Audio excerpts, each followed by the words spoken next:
Hai semuanya, selamat datang di YouTube channel aku, Dede Septiani. Pakai I, pakai Y.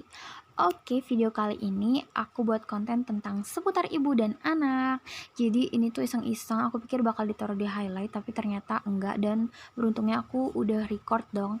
Aku ikutan kuis di IGS-nya Dr. Meta Hanindita. Buat yang penasaran, tonton terus videonya sampai habis ya. Dan jangan lupa subscribe dan nyalakan bel notifikasinya biar kalian update video terbaru dari aku. Oke, langsung aja mulai. Kuning telur baru boleh diberikan pada anak di atas setahun. Mitos guys, aku jawab mitos. Jadi di sini tuh kuis, kita tuh ngejawab-jawab dulu. Yeay, aku betul. Dan di akhirnya tuh ada pembahasan dari dokter Meta gitu. Oke, simak terus videonya ya. Pertanyaan selanjutnya. Waktu makan pada anak harus dibatasi kurang dari 30 menit. Fakta guys, karena kalau nggak dibatasin anak tuh apa ya main-main, bakal main-main gitu, nggak efektif. Aku jangan ngejelasin, nanti bakal dijelasin di belakang. Pertanyaan selanjutnya, sering mengkonsumsi MSG membuat anak menjadi bodoh. Mitos guys. Yeay, betul. Next, anak dengan status gizi baik, BB menurut TB baik jika diplot di kurva pertumbuhan pun masih bisa stunting. Agak mikir sih guys, dan ternyata fakta guys. Aku benar, aku lupa.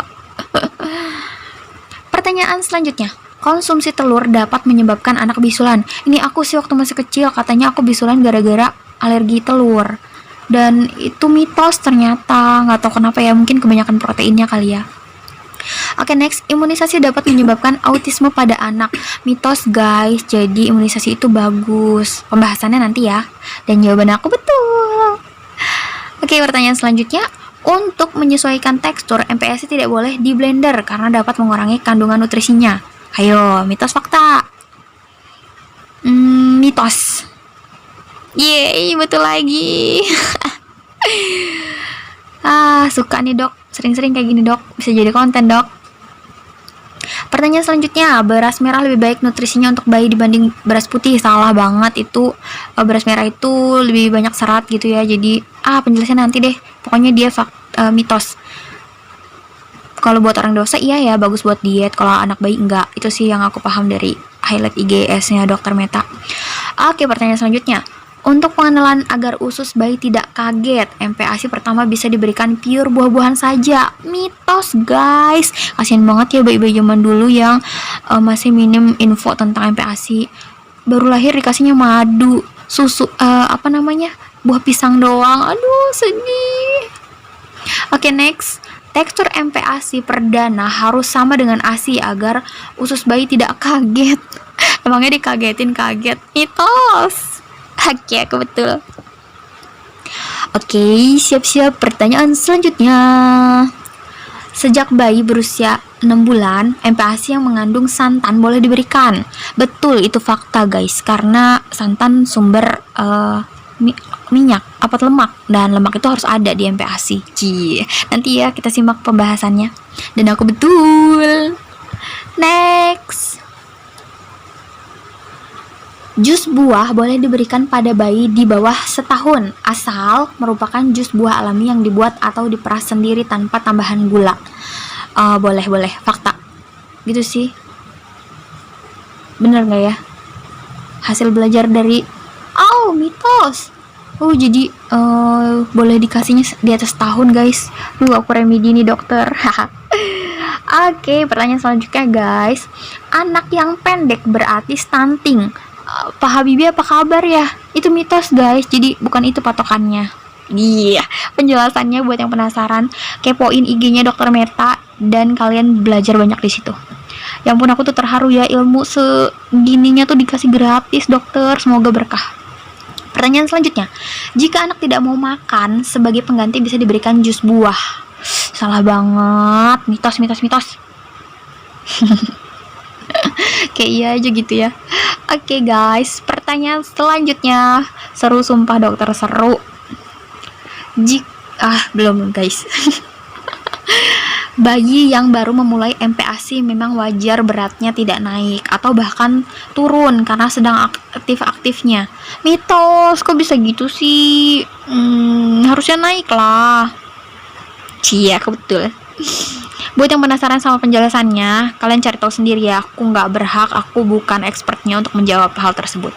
Aku cuma ikutan kuisnya karena aku udah belajar dari highlightnya Dokter Meta gitu. Dan aku mau share karena biar lebih banyak ibu-ibu, bapak-bapak yang tahu. Oke, next. Air putih boleh diberikan pada bayi di atas 6 bulan. Boleh. Fakta. Kenapanya kalian belajar sendiri deh. Oke, pertanyaan selanjutnya. Jika bayi gemar memasukkan jari ke dalam mulut, artinya bayi sudah siap makan. Itu salah satu tandanya sih, tapi bisa juga itu fase oral dia ya. Aku jawab fakta. Mitos. Galau. Oh, mitos guys. Ternyata kemarin aku betul. Kiki. Seru banget, Masya Allah. Pertanyaan selanjutnya. Kopi dapat diberikan sedikit pada bayi untuk mencegah kejang. Ya ampun, ini mitos banget. Dan sedihnya itu diberlakukan ke anak aku. Tapi enggak dik, cuman sesendok. Mitos. Jangan lanjutkan mitos ini ya, please. Oke, pertanyaan selanjutnya. Di atas setahun, kenaikan berat badan anak minimal 2 kilo per tahun. Di atas setahun, iya 200 gram per bulan. Fakta. Kalau 200 kali 12 berapa ya? Fakta. Apa sih jawabannya? Fakta guys, betul. Pinter lo dek. Ngalem diri sendiri guys. Oke, ke pertanyaan selanjutnya ya. Kangen kuliah jadinya. Pemberian suplemen atau multivitamin mineral dapat membantu penambahan tinggi pada anak secara signifikan. Mitos.